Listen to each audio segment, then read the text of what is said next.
Александр Лукашенко ищет деньги на образование. Я готов на коленях ползать по миру, даже если не хватит, искать деньги под это.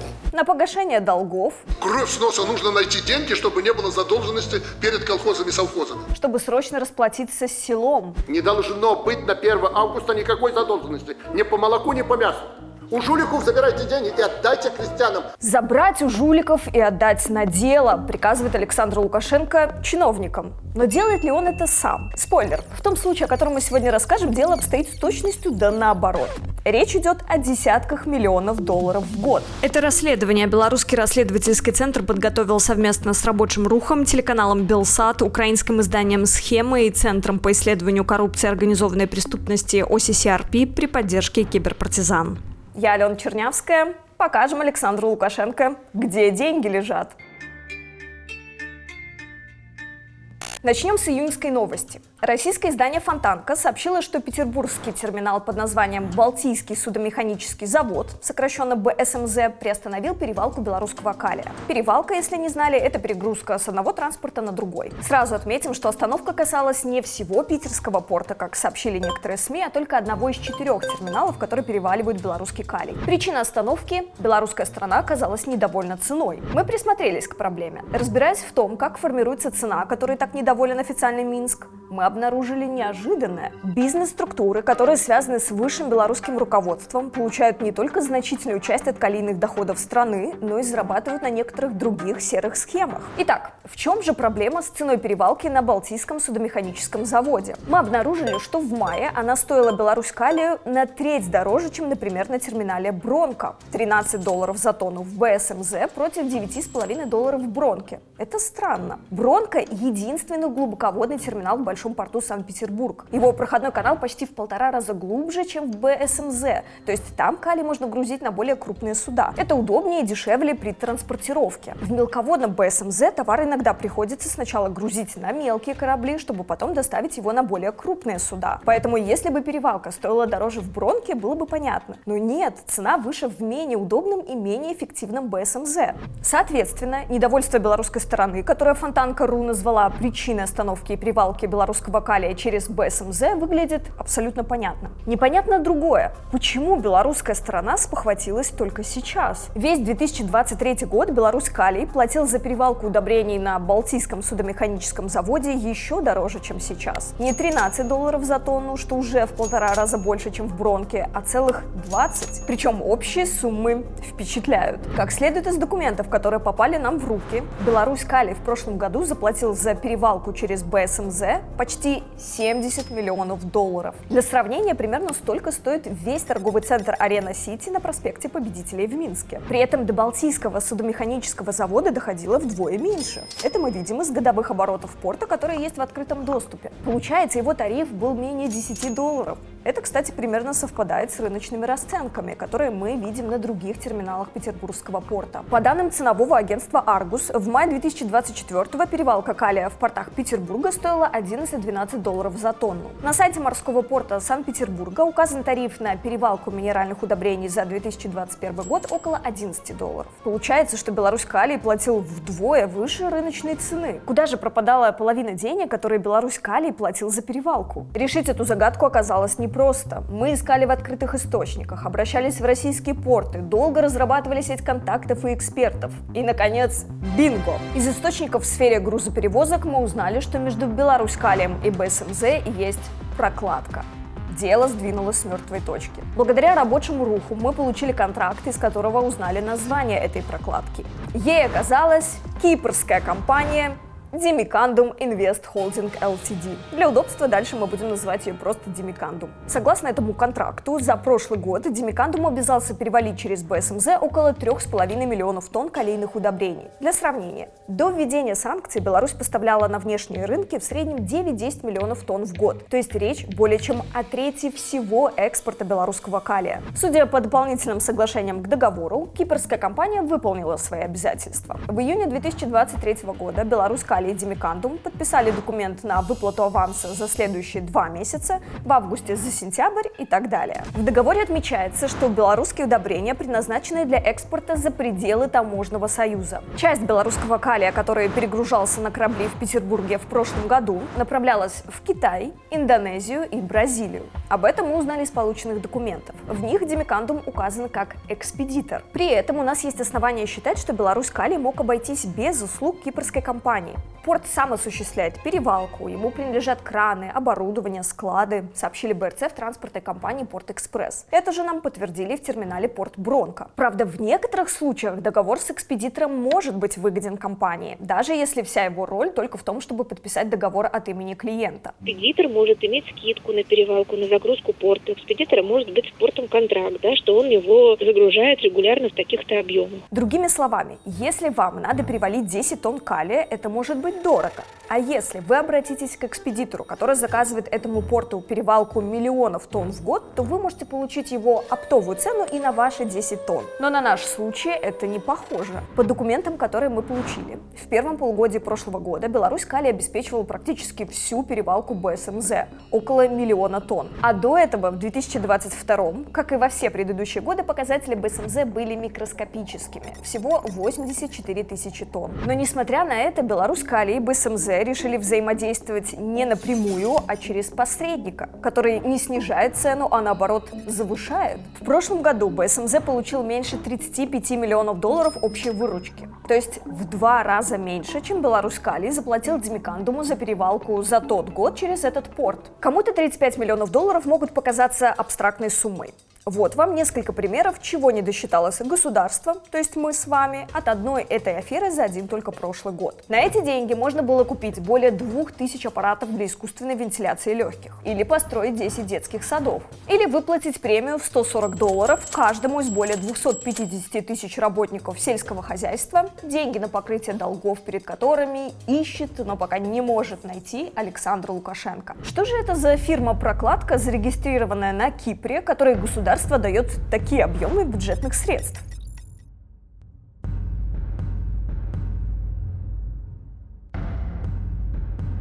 Номинальной владелицей и директоркой Демикандума является гражданка Кипра Галина Акритова Александру. БРЦ выяснил, что она родом из Украины. Она появляется как официальный владелец или секретарь и в других кипрских фирмах. В этих ролях в разных компаниях выступают также несколько ее родственников. В Фейсбуке одного из них, Олега Бровкина, указано, что он брат действующего депутата Верховной Рады Украины от партии «Слуга народа» Алексея Кузнецова. БРЦ выяснил, что это не совсем так. Бровкин – двоюродный брат его жены. Неужели белорусские калийные доходы разворовывают украинцы со связями в правящей партии этой страны? Мы связались с этим депутатом Верховной Рады Алексеем Кузнецовым, но оказалось, что след, похоже, тупиковый. На вопросы о бизнес-деятельности родственников супруги он ответил, что не общается с Олегом Бровкиным и его матерью уже около 10 лет. Та я ні з ким даже не спілкуюсь. І не володію, і не спілкуюсь. Мені даже не цікаво.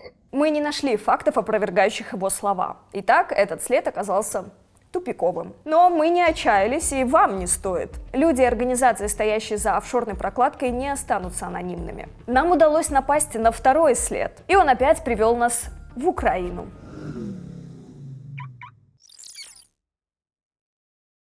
Чтобы понять, откуда и куда привел нас второй след, сделаем небольшое отступление. 2022 год. Начало полномасштабного вторжения России в Украину. В знак протеста мировые производители авто стали отказываться от поставок российским дилерам. А 15 марта Евросоюз ввел против России 4-й пакет санкций, который запретил экспорт туда предметов роскоши, в том числе автомобилей стоимостью свыше 50 тысяч евро. Но пересаживаться на «Волги» и «Лады» в России захотели далеко не все, и западные авто стали завозить туда обходными путями. В начале мая 2023 года Служба безопасности Украины сообщила о ликвидации масштабной схемы нелегального экспорта в Россию подсанкционных автомобилей премиум-класса. По данным СБУ, бизнесмен из Львова с августа 2022 по март 2023 года нелегально переправил в Россию 45 автомобилей на общую сумму больше 3 миллионов евро. Львовянин покупал премиальные машины в украинских автосалонах и оформлял их на подконтрольные компании компании, а потом по подложным документам переправлял транзитом через территорию Евросоюза в Беларусь, а оттуда в Россию. По данным СБУ, среди заказчиков люксовых авто были топ-менеджеры «Газпрома» и сотрудники Russia Today. Правоохранители не называли фамилию организатора этой схемы, но украинские СМИ со ссылкой на свои источники сообщали, что львовского бизнесмена зовут Виталий Бобырь. На него как организатора указывают и материалы уголовного дела. Но его не задержали. Бобырь смог скрыться, и Украина объявила его в розыск. При помощи наших партнеров из украинского расследовательского издания «Схемы» нам удалось получить дополнительные документы, касающиеся деятельности Бобыря. Из них видно, что связанные со львовским бизнесменом компании покупали люксовые машины в украинских автосалонах, а затем перепродавали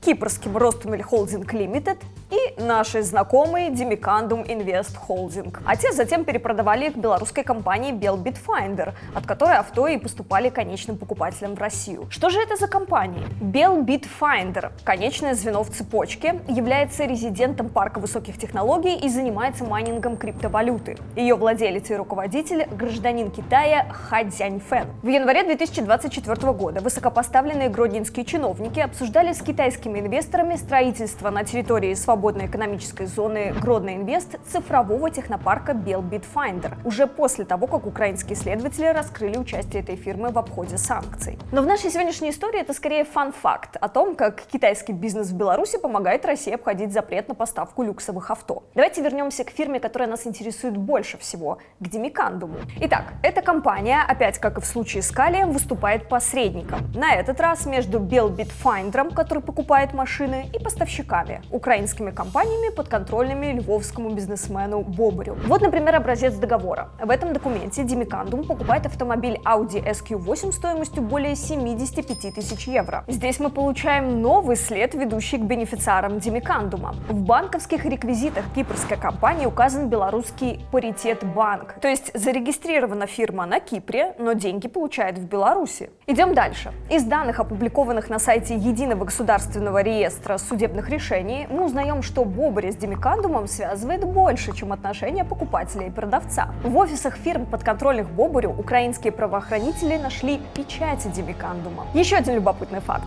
Содержание СМС-ки, которую Бобырь выслал своему знакомому. Мой кум второй человек в Белоруссии и может прогарантировать за меня.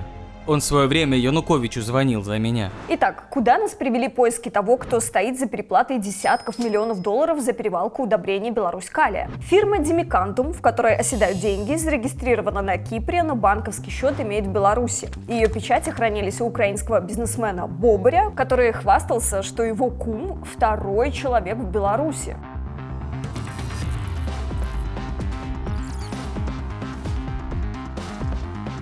Идем дальше по следу. Ищем влиятельного белорусского кума Виталия Бобыря. Для этого нам пришлось вернуться на 10 лет назад, и мы нашли две ниточки. Первая ведет от мамы Бобыря, Ирины Петровны. 10 лет назад ее компания Scholz Утилизатор АГ вместе с британской Люксберг основала в Беларуси фирму, которая пользовалась исключительными привилегиями. Она называлась Белферум Групп. Эта компания была зарегистрирована в апреле 2011 года. Спустя 1,5 месяца Александр Лукашенко сделал ее единственной частной структурой, которой было позволено заниматься в Беларуси заготовкой, переработкой и поставками лома и отходов черных и цветных металлов. Чтобы было понятно, насколько это прибыльная деятельность, государственный Белвторчермет, который занимается переработкой лома с 2012 по 2016, зарабатывал от 1,5 до 15 миллионов долларов в год. С 2011 по 2016 годы в Белферум Групп работала некая Татьяна Аношко, по информации ГАИ финансовым директором. Она же почти весь 2020 год руководила компанией Global Custom, а в 2017 и 2018 году Бобырь ездил из Беларуси в Украину на автомобиле с Анатолием Пивоваровым, который тоже работал в Global Custom. А Global Custom — это уже, скорее всего, личный бизнес Виктора Шеймана, самого близкого соратника Александра Лукашенко, которого, среди прочего, подозревают в убийстве его политических оппонентов. Он стал доверенным лицом Лукашенко еще до его избрания президентом, а после занимал ключевые должности должности во власти. В разные годы Шейман был главой администрации Лукашенко, секретарем Совета Безопасности, генеральным прокурором. Последняя его официальная должность – управляющий делами президента. Ее он занимал до середины 2021 года. Почему мы говорим, что это бизнес Шеймана, хотя формально он в Global Custom не фигурирует? Смотрите, изначально двумя совладелицами этой компании были любовница-студентка Шеймана, а теперь вторая жена, и племянница его первой жены, парикмахерша из Одессы. Поскольку и первая, и вторая вряд ли могли реально владеть и управлять этим одним из самых крупных логистических операторов Беларуси, мы делаем вывод, что они лишь номинально представляли реального владельца компании, своего, соответственно, любовника и дядю Виктора Шеймана. Поэтому дальше мы для простоты будем называть эту и другие фирмы, которыми владел или совладел Global Custom, бизнесом Шеймана, хотя сам он нигде официально не фигурирует. Вторая ниточка также ведет к Виктору Шейману. От источников в Украине мы получили доверенность от кипрской фирмы Демикандум на имя некоего Андрея Свиридова. Оказалось, что Свиридов в недавнем прошлом был заместителем управделами Лукашенко. Его начальником был Виктор Шейман. Сам Свиридов в разговоре с БРЦ заявил, что доверенности и фото его паспорта, которые также нашли в Украине, сфальсифицированы. При мне доверенности никакой не было.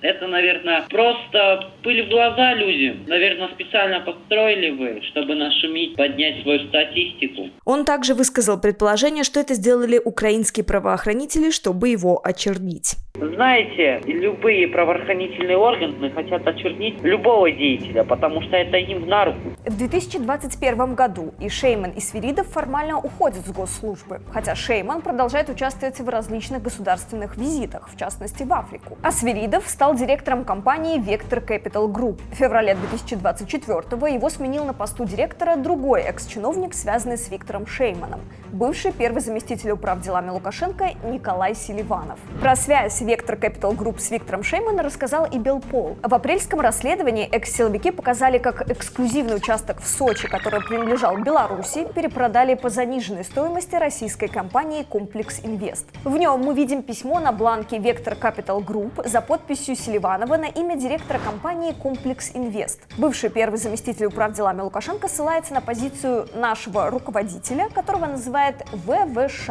инициалы Виктора Владимировича Шеймана. Также Белпол показал штатное расписание Комплекс Инвест. На нем стоят подписи экс-главы управделами Лукашенко рядом с резолюцией «Утверждаю ВВ Шейман» и Селиванова под словом «согласовано». По информации, которую мы получили от киберпартизан, Свиридов продолжил работать в Vector Capital Group и после ухода с поста ее руководителя. А по документам от рабочего руха именно Свиридов подписал с Беларусь-Калием договор от имени кипрской компании Демикандум. Что это один и тот же человек, мы подтвердили, сравнив подписи на контракте Демикандума и в документе, сохранившемся на сайте управделами Лукашенко. Свиридов соглашение с Беларусь-Калием также назвал фальсификацией. Куда вы эту информацию-то нашли? С головы? От шизофреника? Никакой такой информации не было. Есть документы, это подтверждающие у нас.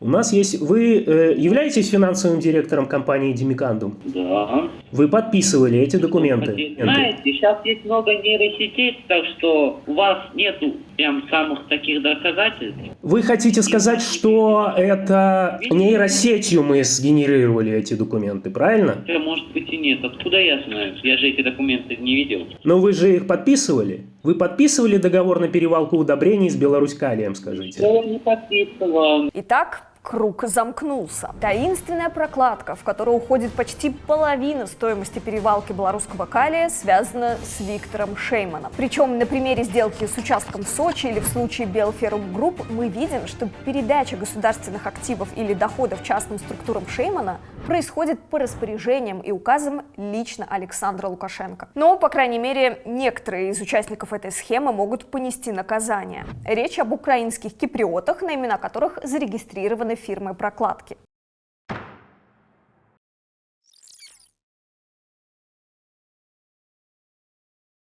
Напомним, что как основной источник налоговых поступлений иностранной валюты для режима Александра Лукашенко, Беларусь-Калий находится под санкциями США и Евросоюза. Под запретом также экспорт и транзит калия из Беларуси в ЕС. Мы попросили 3 независимых экспертов проанализировать полученные нами документы. Все они считают, что, оказав услуги Беларусь-Калию, Демикандум нарушила санкционное законодательство.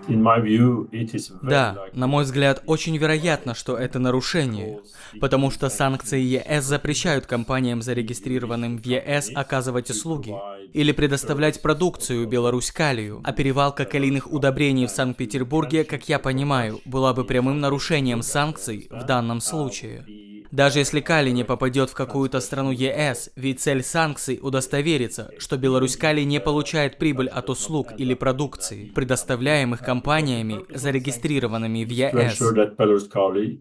Does not profit from services or products provided by EU companies. Соблюдать санкции ЕС должна любая организация-резидент Евросоюза, а Республика Кипр – член ЕС 2004 года. Это нам подтвердил и директор Центра изучения финансовых преступлений и вопросов безопасности при Королевском объединенном институте оборонных исследований в Лондоне Том Китинг. На все предприятия, зарегистрированные в ЕС, на всех людей в ЕС распространяются санкции ЕС. В данном случае, если они способствуют торговле калийными удобрениями, что является санкционной ситуацией, с организациями, зарегистрированными за пределами ЕС, их деятельность все равно необходимо расследовать. По-моему, это явно похоже на нарушение санкций. Такого же мнения придерживается и эксперт по санкциям Александр Дмитренко из токийской юридической компании «Ашурст». По его словам, Димикандум может попасть также и под вторичные санкции США. Очевидно, что ваша компания подпадает под санкции ЕС. Это понятно. Санкции ЕС будут распространяться на такую деятельность. Также могут применяться санкции США, если контрагент или основные сделки подпадают под вторичные санкции США, потому что они распространяются на любое лицо и любую сделку в мире, независимо от наличия связи с США. Как мы уже говорили, на имя владелицы Димикандума и ее родственников зарегистрировано множество кипрских компаний. Быть может, Акритова передала Свиридову полномочия совершать любые сделки и даже не знала, чем он занимается от ее имени? Нет. Уже после того, как владелица Димикандума оформила доверенность на Свиридова, она подписала договор о предоставлении Димикандумом займа на 100 тысяч рублей белорусской компании New Invest Group. То есть она не просто регистрировала фирму, но и принимала участие в оперативной деятельности Димикандума в Беларуси. Мы не смогли найти Галину Акритову для комментария, но член ее семьи Елена Акритова-Бровкина, директор компании Demelin Consulting Limited, которая выступала фирмой-секретарем Димикандума, заявила, что ни к каким из записанных сделок их команда отношения не имеет. О том, что были какие-то заключены договора или кто-то от имени компании это делал, мы не были в курсе. Мы не знаем, кто такой господин, кто он там подписывал документы от нашего имени. То есть мы понятия не имеем, кто это. Вот я вам говорю с полной ответственностью, что мы доверенность на господина Свиридова никогда не вызывали, и мы знать не знаем, что это за человек. Напомним, что нам сказал Андрей Свиридов. Вы являетесь финансовым директором компании «Димикандум»? Да. Акритова-Бровкина утверждает, что это невозможно. Последняя доверенность, которая была выпущена на компанию «Ростумэк», она была в 2021 году и заканчивалась 31 декабря 2021 года. По второй компании по «Димикандум» доверенность была выпущена последняя в 2019 году и заканчивалась в 2020.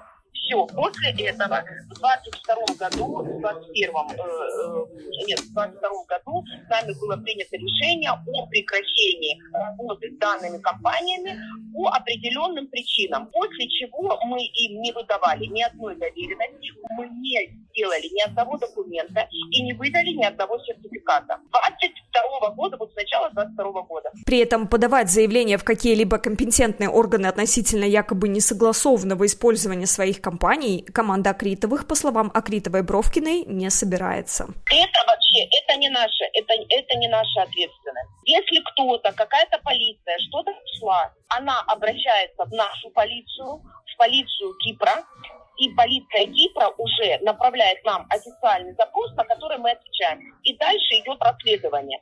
Кто делал эти махинации? На каком основании? Это уже дело прокуратуры, полиции, украинской, кипрской, я не знаю. Но, во всяком случае, не наше.